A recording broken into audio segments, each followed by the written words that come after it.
The man with the plan, if you don't know. Hey, hey, I was down bad, now my pockets like a sumo.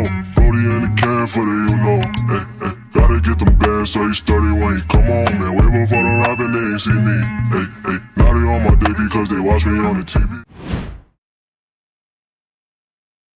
Yo, what's the word, YouTube?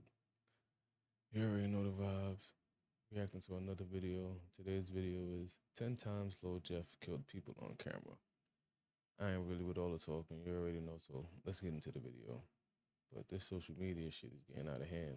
On camera though, tragedy. I'm taking this to killing school. Class start next week. You gotta at least have 2 bodies though. Hear that? That's not just rap talk. That was Lil Jeff, live and unfiltered, setting the entrance requirements for his so-called killing school. From openly bragging about bodies in his diss track FTO to mocking fallen rivals with zero remorse, his reputation as one of the most ruthless figures in the streets only. I ain't gonna hold you, he kind of stole this concept from, there was a YouTuber I used to watch, and he had some shit called like how to do drills, how to successfully do drills. Shout out to the homie Lowski being real. I haven't seen none of his videos, but he's the one that really started this shit. Lowski from Killer Ward. If you know, you know. Grew. This was a man who turned violence into entertainment, laughing about real-life murders on Instagram like it was just another joke. And if that wasn't enough, he took it a step further, gunning down 2 high school students and still finding a way to joke about it online. Cold-blooded, unfiltered, absolutely savage. These are Lil Jeff's most savage moments. Murders. Lil Gutta in a targeted hit. Lil Jeff lived by one rule: strike first and make it brutal. Of all the things he did, this was among the most ruthless. A broad daylight execution, carried out without hesitation. No mask, no fear, just a clear message to the streets. If you cross Lil Jeff, there's no warning, just bullets. This guy was not the type to let things slide. When someone from his side got killed, he made sure there was payback. And on May 13th, 2021, he did exactly that. It was a regular afternoon near East 79th Street in Chicago. The streets were busy. Cars rolled by, people stood around talking, and shops had customers going in and out. Nobody knew that a killing was about to happen. Lil Jeff had been watching Lil Gutta, real name Ronnie L. Sistrunk Jr., for a while. Gutta was moving like he had no enemies, walking through the city without a care. But his name had already been linked to Crew's murder a month earlier, and that was a serious problem. Whether Gutta had actually been involved didn't matter. What mattered was that Jeff believed he was. Jeff waited for the right moment. He wasn't the type to rush things. Gutta had just come out of a store, checking his phone, completely unaware of what was coming. Jeff moved in quickly. No words, no warnings. Bang! The first shot hit Gutta in the chest. His body jerked, and his phone fell from his hand. Before he could react, another shot, then another. Each one meant to make sure he wasn't getting back up. People screamed. Some That nigga was trying to get the fuck up out of there. He was trying to get under that car. Others ran. Jeff didn't stick around. He walked off, blending into the crowd like nothing had happened. By the time police arrived, Gutta was already dead. Witnesses had seen what happened, but no one was willing to talk. The streets knew who was responsible, but no one wanted to be next. A daytime hit was already a moment that had the streets whispering. But Jeff didn't just stop there. He took his savagery to the mic and turned 7 bodies into lyrics. Boasts about killing 7 people in FTO. The drill scene had always been filled with bold lyrics and street talk, but in March... And this is the crazy shit. Because they'll swear somebody snitching on them, somebody telling on them. And you niggas is talking about unsolved cases, bro. March 2024, a song dropped that had people questioning whether the words were just music or real confessions. The track was called FTO, and as soon as it hit the streets, it became one of the most talked about songs that year. Lil Jeff and Vert had been teasing the release for weeks. When it finally dropped, the energy was violent, raw, and reckless. The lyrics had no filter. Jeff rapped about taking 7 lives, bragging like it was just another achievement. The way he delivered it was too specific, too detailed, making people wonder if he had really done everything he claimed. But one part of the song stood out more than anything else. Jeff called out Leal by name, mocking his death with the line, "We are the Skaggs family, Matthew and Cosette, and we are owners of Jellyfish Lighting." Leal dumb in a pack, we smoking. It wasn't just a disrespectful line. It was a direct celebration of someone's murder. That was not the only part that got people talking. Another verse mentioned how his old friends, whom he used to be cool with, have now become his ops. He also mentioned how his crew had shot so much on Rhodes Avenue that their enemies had to shut down their drug spots. If true, this meant his side had not just taken lives, but also taken over entire trap operations, forcing their rivals to leave the area. The song spread fast. It was played in cars, blasted at parties, and debated in drill forums. People argued about whether Jeff's claims were exaggerated or if he had really dropped 7 bodies. No matter what the truth was, one thing was clear. Jeff had no fear of what he said or who heard it. His reputation for self-snitching was already growing, but FTO took it to another level. Now, was Jeff exaggerating his numbers, or was he really keeping score? That question didn't last long, because his next moment made it clear that when Jeff rapped about murder, it wasn't fiction. Gets revenge for Z-Money by killing Lil Pooh. Lil Jeff had been waiting for the right time, and when the moment came, he made sure it was merciless. Z-Money's death had left a wound that only blood could close, and in March 2023, Jeff set his sights on Lil Pooh. Pooh, real name Pierre Boozer Jr., had been moving around. Like nothing had changed. He still showed up in familiar places, still laughed with his people, still acted as if his name wasn't being whispered in the streets. But Jeff had already decided that Pooh wasn't going to see the summer. The plan was set in motion days before. Jeff didn't move sloppy. He didn't just roll up and start shooting. Instead, he let Pooh's own routine work against him. He sent word through mutuals, spreading talk that a certain block was safe again, knowing Pooh would hear it. Pooh took the bait, showing up like nothing was wrong. That night, the trap was set. Pooh pulled into the driveway of his home, the place he always returned to after a long day. He stepped out of his car, nodding at someone he recognized. The night was quiet, with only the distant hum of the city in the background. Everything seemed normal. Then the lights in the lot flickered. A small moment, barely noticeable. But in that second of distraction, a figure moved out of the shadows. The first shot hit Pooh's leg. He dropped to the ground, grabbing his knee, trying to crawl toward his home. He didn't make it. More shots followed, fast and unrelenting. The last one hit him in the back of the head, leaving him face down on the pavement. A car engine roared, tires screeched, and the shooter was gone. Witnesses stood frozen, and when the police arrived, nobody had seen a thing, but the streets knew. A year later, Jeff made sure the message was clear when he left a comment on an Instagram post about Pooh, confirming the motive. Disrespecting Z-Money came with consequences. Then came the leaked song, days before Jeff's own death. He rapped about hiding in the grass, waiting to strike, describing the exact way Pooh had been caught. Damn, so he was one of those sitting in the bushes on niggas. And a lot of niggas don't even know there's a lot of niggas out here like that. Niggas that sit 2-3 days on niggas just to catch them niggas. Taking out Lil Pooh, most would have laid low. But Jeff, he wasn't done proving himself. His next moment came fast, and this time bullets were flying from a moving car. Orders a drive-by on Black. Lil Jeff had made a lot of enemies, and when things got serious, he did not hesitate to remove them. In March 2022, the streets started buzzing about a drive-by shooting in Chatham. The target was Roger Lewis, known as Black, a 33-year-old OG who had been well respected in his area. Black had been standing outside his house that evening. He was talking with someone, not paying attention to the street, unaware that a car had been rolling by slowly. The people inside were watching him closely, waiting for the right moment. The driver kept steady, and the backseat window was slightly open. As the car crept closer, there was a brief pause. Then the sound of rapid gunfire filled the air. Black barely had time to react. He tried to turn, but bullets had already ripped through him. His body dropped near the sidewalk as the car sped off, disappearing down the street before anyone could get a good look at it. The neighborhood fell silent for a moment. A few people ducked inside their houses. Others peeked out, already knowing there was nothing they could do. By the time the police arrived, Black was gone. A month later, a man named Trayvon Dix was arrested in connection to the shooting. But even after his arrest, people kept talking. Many believed Jeff had ordered the hit. The tension between his crew and Black's people had been getting worse, and this felt like a move to settle things. Jeff never addressed the rumors, but he did what he always did. He let his music do the talking. A few weeks later, he dropped a song with lyrics that made people wonder. He mentioned how some older guys think they run things until they get caught standing outside at the wrong time. A drive-by was already a wild moment, but Jeff had a habit of outdoing himself. When 2 bodies dropped on the same night, the streets knew. This wasn't just war, it was domination. Orchestrates a double murder. Lil Jeff had been involved in a lot of street violence, but November 1st, 2023 stood out as one of his most ruthless moments. 2 people lost their lives that night in what many believed was a planned execution. The targets were Denardo Buford, known as Lil Deuce, and Desiree McGee, known as D-Money. Come on, bro.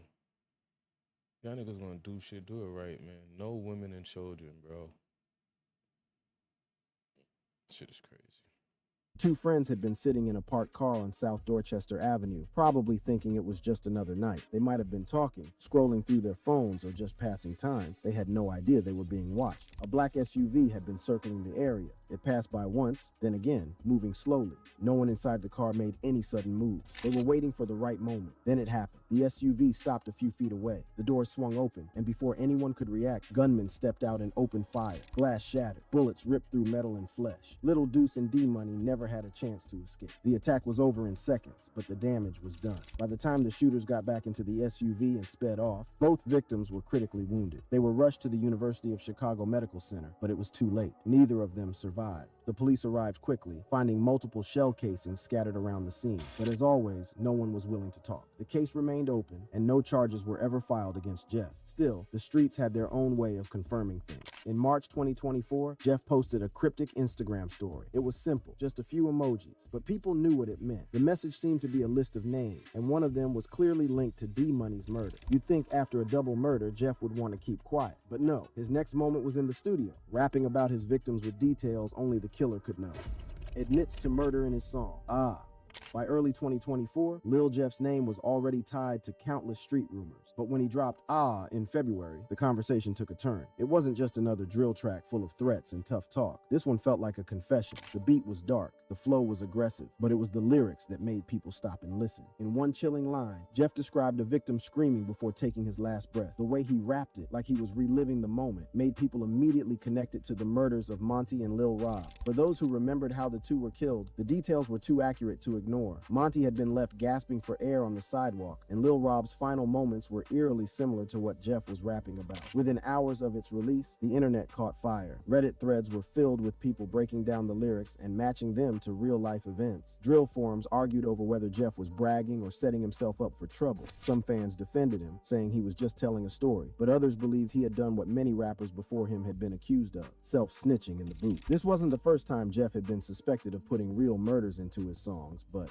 took things to another level. It wasn't just about who got hit or where it happened. This time, it was about how they died, what they said in their last seconds, and how Jeff felt watching it happen. He never responded to the accusations. He never clarified the meaning, but he didn't have to. This game, you're not ready for it. Damage was already done. Rapping about bodies is one thing, but saying it lived, that's a moment only someone who truly doesn't fear death would create. And Jeff, he laughed while updating his body count. Updates his body count to 10 on Instagram Live.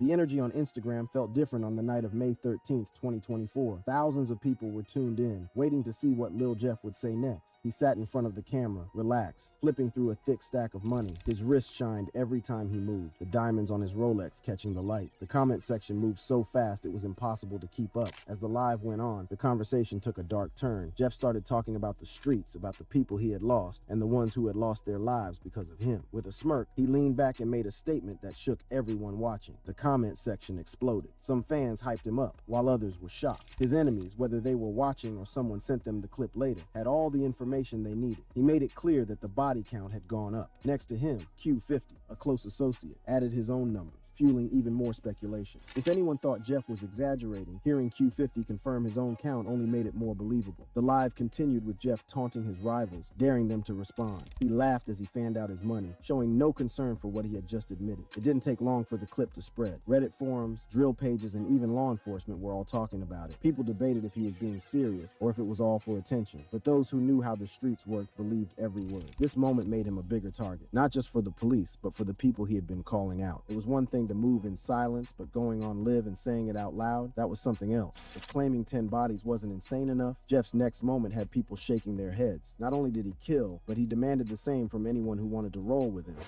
Brags about his killing school requirement. In early February 2024, Lil Jeff's Instagram post had the city talking. He said he was going to start a killing school, and the requirement was a minimum of 2 bodies. I'm taking just a killing school. Class start next week.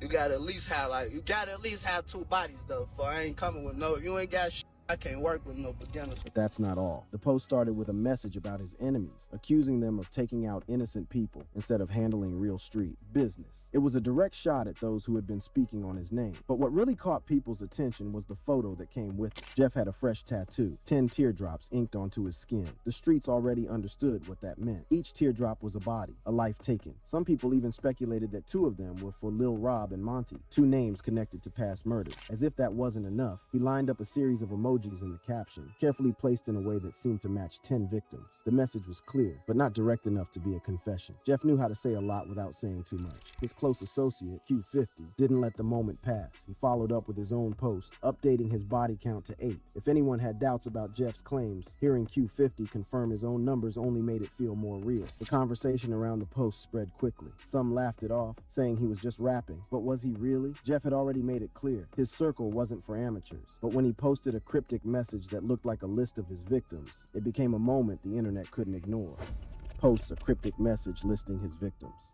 Lil Jeff was known for stirring controversy, but in April 2024, he took things to another level. Instead of making a direct statement, he dropped a post that had the whole city talking. The post contained lyrics from an unreleased King Von song, but what really caught people's attention was what came after. Below the lyrics, Jeff added 10 emojis. At first, it looked random, but the streets quickly started putting the pieces together. One emoji stood out more than the rest, a woman's hat. It did not take long for fans to link it to D-Money, a known name in street circles. People believed it was a coded reference to his female nickname, a slick way of saying he was responsible for the murder without actually saying it. The conversation spread fast. Was this a body count? Was he listing his victims? Some thought it was a way to taunt his enemies. Others called it another case of self-snitching, something Jeff had already been accused of multiple times. Despite the backlash, Jeff refused to take the post down. He never explained its meaning, never corrected the speculation. Instead, he let people argue and debate, watching as his name spread even further. Nobody knew if the emojis really represented lives lost, but one thing was clear. Jeff wanted people to keep guessing, and he made sure they never stopped talking. Some killers leave evidence behind by accident. Jeff, he turned it into a moment. Flaunting stolen watches and bloodied hands, he wasn't just sending a message, he was mocking the dead.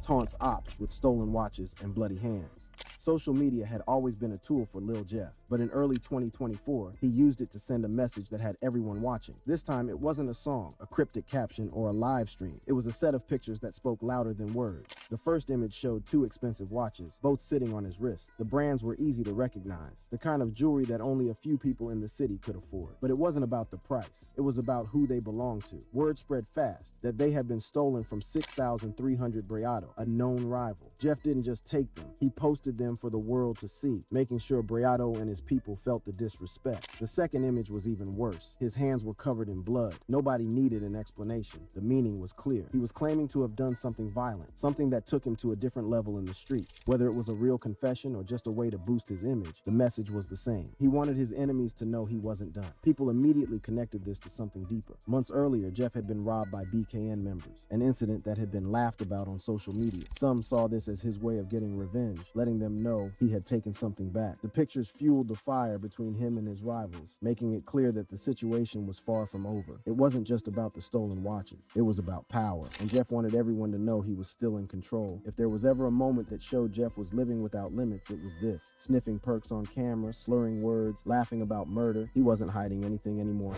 Sniffs Percocet during an interview. Lil Jeff had built a reputation for being reckless, both in the streets and in the way he carried himself in public. He had been known to brag about his crimes, taunt his enemies online, and show no fear of consequences. But in May 2024, he took things even further during an interview that left people wondering if he had completely lost control. He was sitting across from DJU, a well-known interviewer in the drill scene. The cameras were rolling, and thousands of people were tuned in, waiting to hear what he had to say. At first, the conversation was normal. He talked about his music, his street life, and his growing influence. But as the interview went on, his energy shifted. In the middle of answering a question, Jeff reached into his pocket, pulled out a crushed up Percocet, and sniffed it right in front of the camera. The room went quiet for a second. Even DJU, who had seen plenty of wild interviews, looked caught off guard. Jeff leaned back and laughed. Q50, sitting beside him, chuckled as well, hyping up the moment. Jeff then compared himself to Tony Montana, the infamous drug lord from Scarface, as if he was living out a scene from the movie. As the interview continued, his words started to slur. He mumbled about his body count, joking about the people he had allegedly killed. Some thought he was putting on an act, but others saw it as a sign that he was spiraling out of control. When the clip hit social media, it spread fast. Some fans hyped him up, but many criticized him, saying he had taken things too far. The moment became another example of Jeff's reckless and unpredictable nature. Jeff had already given the world plenty of disturbing moments, but this, laughing about 2 murdered high schoolers, this was proof. He wasn't just reckless, he was heartless.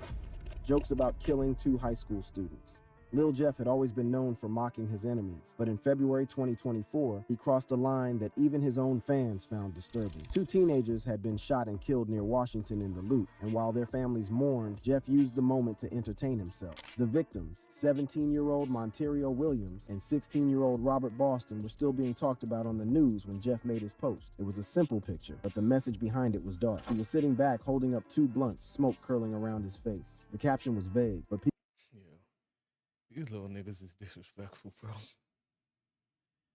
people didn't need an explanation. They already knew what he was referring to, and the timing of the post made it even more obvious. Within minutes, his comment section exploded. Some laughed, understanding what he was implying. Others were disgusted, calling him out for being heartless. The post started circulating on drill pages and Twitter, with people debating if it was a coincidence or if he was claiming.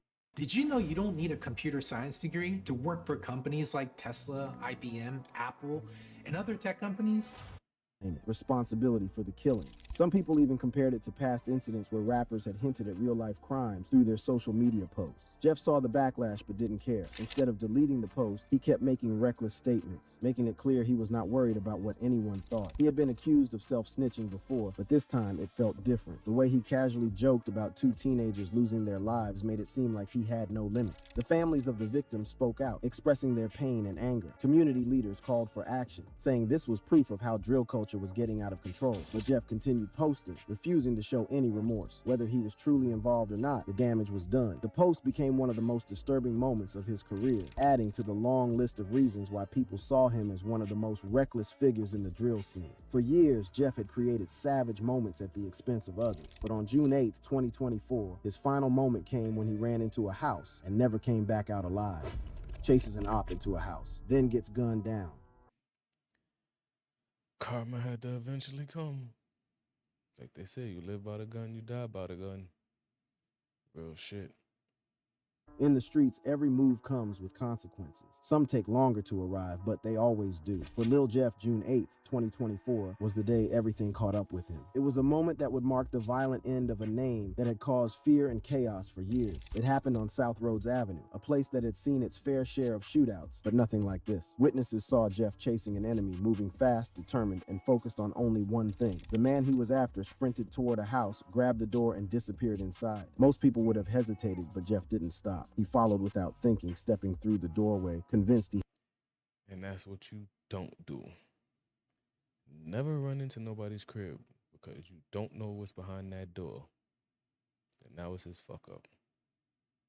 had the upper hand. The moment he entered, gunfire erupted. The house was not a place of safety for his enemy. It was a trap. The people inside had been waiting, and Jeff had walked straight into their setup. Shots came from different angles. 19 bullets tore into Jeff's body before he even had the chance to fire back. His crew, who had been right behind him, immediately returned fire, turning the quiet street into a war zone. By the time the shooting stopped, the damage was beyond repair. 58 shell casings were scattered across the scene. The walls were torn apart by bullets, and the floor was covered in blood. Jeff's crew saw him lying there, barely clinging to life. They had a choice: stay and fight or leave. They chose to run. By the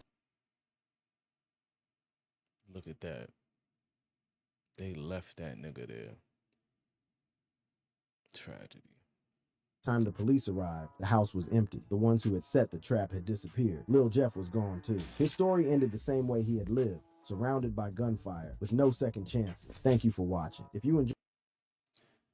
Well, that's that video. And see, and that's the thing in this era. These little niggas now, man, these little niggas is wild, crazy. These niggas think they real life playing Call of Duty. Like, they could just hit the gulag and come back. But, and that's what the older generation, they gotta watch out for, because these little niggas ain't playing, man. They dropping shit. And that's why when people say we are not our ancestors, these little niggas is really dropping shit. But that's the reaction to 10 times Lil Jeff killed people on camera. On to the next, right?